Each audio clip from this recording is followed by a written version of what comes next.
Hello बच्चों, कैसे हो बेटा आप लोग। आज से बच्चों हम लोग sure short 1 question series start कर रहे हैं, जिसमें हर एक 15 से 20 मिनट के लेक्चर में आपको एक क्वेश्चन मिल जाएगा, जो कि नीट में भी आएगा, बोर्ड में भी आएगा और जेई में भी आएगा। एक इंपॉर्टेंट बात यह है इस सीरीज की कि हर एक लेक्चर के बाद आपको इसके क्वेश्चंस मिलेंगे। एक पीडीएफ फाइल आपको डिस्क्रिप्शन में मिल जाएगी बेटा। जो मैं टॉपिक पढ़ाऊंगा उसी के सारे क्वेश्चंस होंगे। आप 15 से 20 मिनट में क्वेश्चंस को सारे कर लेना, और मैं हर एक लेक्चर में एक ट्रिक इंपॉर्टेंट बताऊंगा, जिससे आपका 10 से 15 सेकंड में क्वेश्चन कंप्लीट हो जाएगा। आज हम लोग बेटा बॉन्ड ऑर्डर पढ़ेंगे और इसकी पीडीएफ आपको डिस्क्रिप्शन में मिल जाएगी। लेक्चर खत्म होने के बाद तुरंत आप पीडीएफ को सॉल्व करो। 15 से 20 मिनट में आपकी पूरी पीडीएफ कंप्लीट हो जाएगी, क्योंकि एक क्वेश्चन में मैक्सिमम 25 से 20 सेकंड लगने हैं। तो बेटा बॉन्ड ऑर्डर की सबसे पहले बॉन्ड ऑर्डर का मतलब पता होना चाहिए। तो बॉन्ड ऑर्डर का मतलब होता है नंबर ऑफ बॉन्डिंग्स, कितनी बॉन्डिंग बना रहा है कोई भी मॉलिक्यूल। नंबर ऑफ बॉन्डिंग्स को बेटा बॉन्ड ऑर्डर बोलते हैं। जैसे मैं बोलता हूं, अगर N2 की बात कर लेते हैं, तो नाइट्रोजन बेटा कितनी बॉन्डिंग बनाता है, तो 3 बॉन्डिंग बनाता है। तो हमने बोल दिया बॉन्ड ऑर्डर कितना हो गया, bond order is equal to 3। Oxygen की बात करते हैं बच्चों, तो ऑक्सीजन कितने बॉन्ड बनाता है, तो 2 बॉन्ड बनाता है। तो बॉन्ड ऑर्डर इसका कितना हो गया, 2 हो गया। और हाइड्रोजन की अगर मैं बात करता हूं, तो हाइड्रोजन बेटा कितने बॉन्ड बनाता है, H और H सिंगल बॉन्ड है। तो इसका बॉन्ड ऑर्डर कितना हो गया बच्चों, इसका बॉन्ड ऑर्डर हो गया 1। ये तो बच्चों सिंपल टाइप के क्वेश्चन थे, लेकिन आपके ऐसे क्वेश्चन नहीं बनते हैं। आपका जो जेई में और नीट में क्वेश्चन बनता है वो बड़ा ही इंपॉर्टेंट टाइप का क्वेश्चन बनता है। क्वेश्चन क्या बनेगा, पहले आप एक ट्रिक को देख लो बेटा। जैसे क्वेश्चन जेई में आपका क्या बनेगा कि आप फाइंड कर दो, ऐसा बोलेगा find bond order of NO positive और NO नेगेटिव। इसमें बोलेगा बच्चों बताओ मैक्सिमम बॉन्ड ऑर्डर किसका है और मिनिमम बॉन्ड ऑर्डर किसका है। तो इस टाइप के बच्चे में बच्चों बॉन्ड बनाना बड़ा मुश्किल हो जाता है इस टाइप के क्वेश्चंस में। तो बॉन्ड तो हम बना नहीं सकते, लेकिन हमें तो बॉन्ड ऑर्डर फाइंड करना है। तो ऐसे क्वेश्चंस के लिए मैं आपको ट्रिक देता हूं, और ट्रिक मोस्ट इंपॉर्टेंट है। ट्रिक आपको याद रखना चाहिए और रखना पड़ेगा, तभी आपका 15 से 20 सेकंड में क्वेश्चन होगा।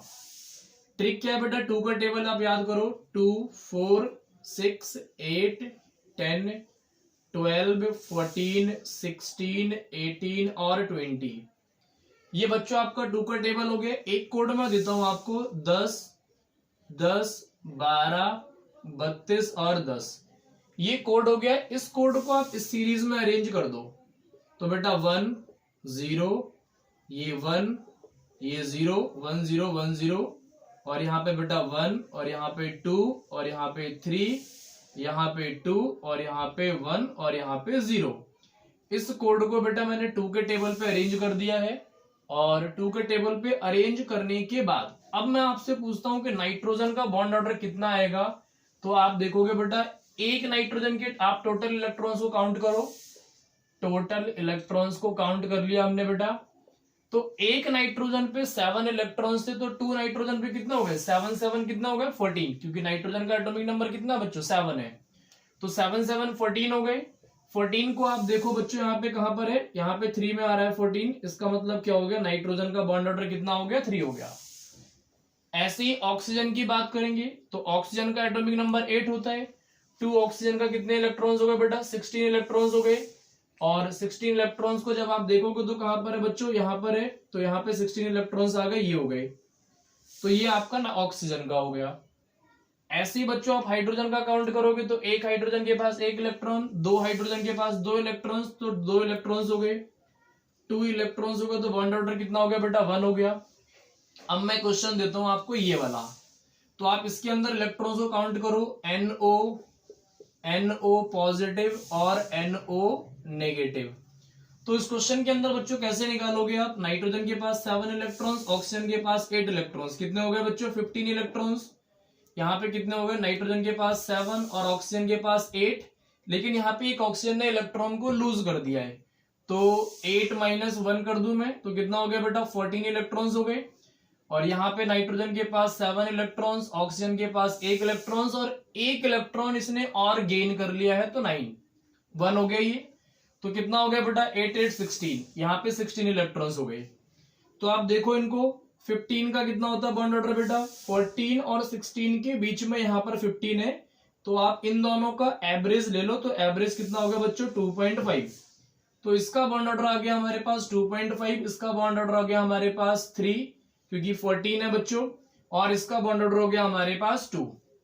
तो आपसे पूछेगा सबसे ज्यादा बॉन्ड ऑर्डर किसका था, अरेंज कर दो, तो आप क्या बोलोगे, NO पॉजिटिव, उसके बाद NO, उसके बाद फिर NO माइनस, NO नेगेटिव।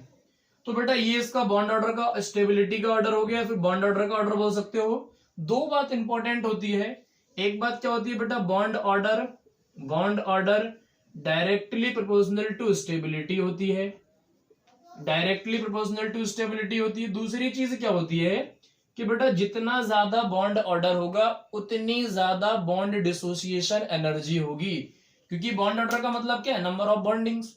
किसी मॉलिक्यूल के अंदर 3 बॉन्डिंग है तो उसका मतलब ये हुआ कि उस मॉलिक्यूल को ब्रेक करना बहुत ज्यादा मुश्किल होगा। तो ऐसा भी बोल सकता हूं मैं, bond order directly proportional to bond dissociation energy भी बोल सकता हूं बच्चों, क्योंकि इसके ऊपर भी क्वेश्चन बने हुए हैं आपके। तो सबसे ज्यादा पूछेगा आपसे स्टेबल कौन है, तो ये स्टेबल, उसके बाद फिर ये स्टेबल, फिर ये स्टेबल। सबसे ज्यादा बॉन्ड डिसोसिएशन एनर्जी किसकी है बच्चों, तो सबसे पहले आप बोलोगे इसकी एनर्जी ज्यादा है, फिर इसकी एनर्जी ज्यादा, फिर इसकी एनर्जी ज्यादा। तो ये एक मोस्ट इंपॉर्टेंट टाइप का क्वेश्चन होता है आपको बॉन्ड ऑर्डर निकालने के लिए। अगर आपसे कोई एक और चीज पूछ सकता है, सबसे ज्यादा छोटी शॉर्टेस्ट लेंथ किसके अंदर होगी, तो बेटा जिसके अंदर बॉन्ड ऑर्डर ज्यादा होगा उसके अंदर शॉर्टेस्ट लेंथ होगी, क्योंकि बॉन्ड ऑर्डर से क्या होगा, मॉलिक्यूल्स पास पास में आएंगे, मॉलिक्यूल्स पास पास में आएंगे। एक तो ये क्वेश्चन हो गया। एक और क्वेश्चन बेटा इंपॉर्टेंट है, एक और इंपॉर्टेंट क्वेश्चन मैं कराता हूं।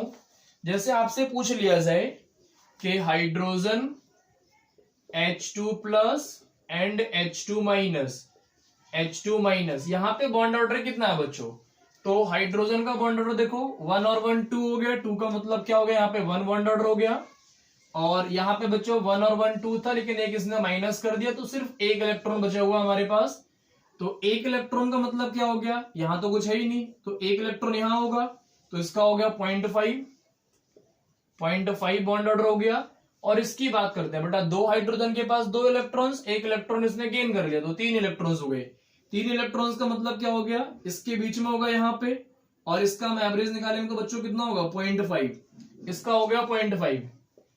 अब आपसे पूछेगा कि अरेंज कर दो स्टेबिलिटी ऑर्डर में, तो बहुत सारे बच्चे कंफ्यूज होंगे और बहुत सारे बच्चे बोलेंगे कि सर इन दोनों का बॉन्ड ऑर्डर सिमिलर है तो इन दोनों की स्टेबिलिटी भी सिमिलर होनी चाहिए, लेकिन ऐसा नहीं होता बेटा। सबसे ज्यादा जिसका बॉन्ड ऑर्डर है उसकी स्टेबिलिटी, फिर बहुत सारे, पहला ही ऑप्शन आपको मिलेगा जेई में कि बेटा इन दोनों का बॉन्ड ऑर्डर सेम है क्या, ऐसा ऑप्शन पहला ही मिलेगा। बच्चे इसी को ऑप्शन को क्लिक करके आएंगे, लेकिन ये गलत है बच्चों, ध्यान रखना। जब भी कभी कैटाइन और एनाइन की बात करेंगे तो हमेशा याद रखना कैटाइन का साइज छोटा होता है।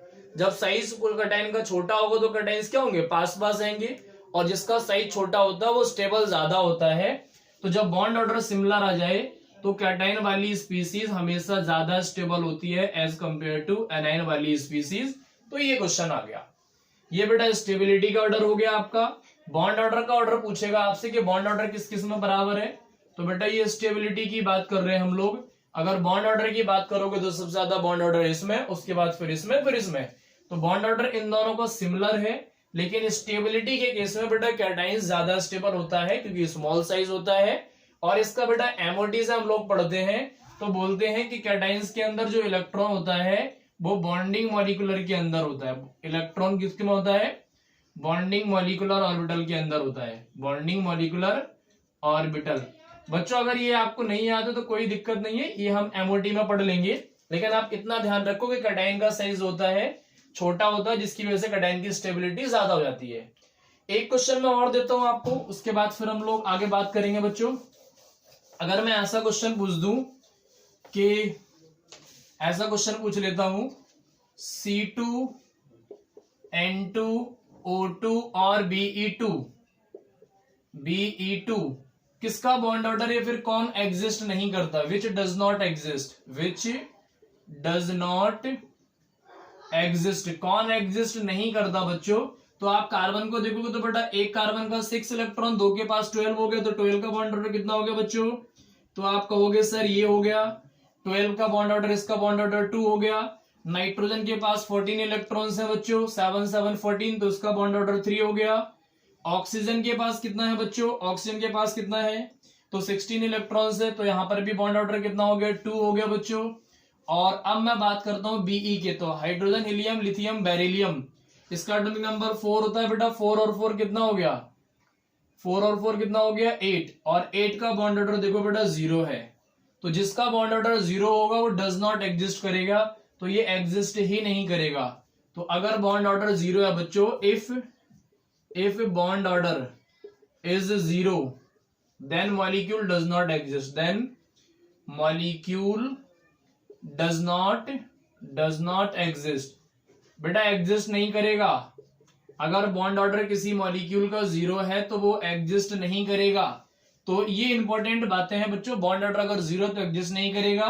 अगर दो स्पीसीज का बॉन्ड ऑर्डर सेम आ रहा तो कैटाइन वाला जो होगा वो ज्यादा स्टेबल होगा, और bond order directly proportional to stability होता है। ये बच्चों आज की एक इंपॉर्टेंट ट्रिक थी, और इससे रिलेटेड आपके 12-15 क्वेश्चन मैंने दिए हुए हैं। पहले पार्ट में 7-8 क्वेश्चन दिए हुए हैं, उसके बाद टोटल 10 क्वेश्चन है। तो 10 क्वेश्चन आपके मैक्सिमम 15 से 20 मिनट में हो जाएंगे। आप इस ट्रिक को अप्लाई करो और सारे के सारे क्वेश्चंस करो। बाकी बच्चों नेक्स्ट वीडियो मिलते हैं।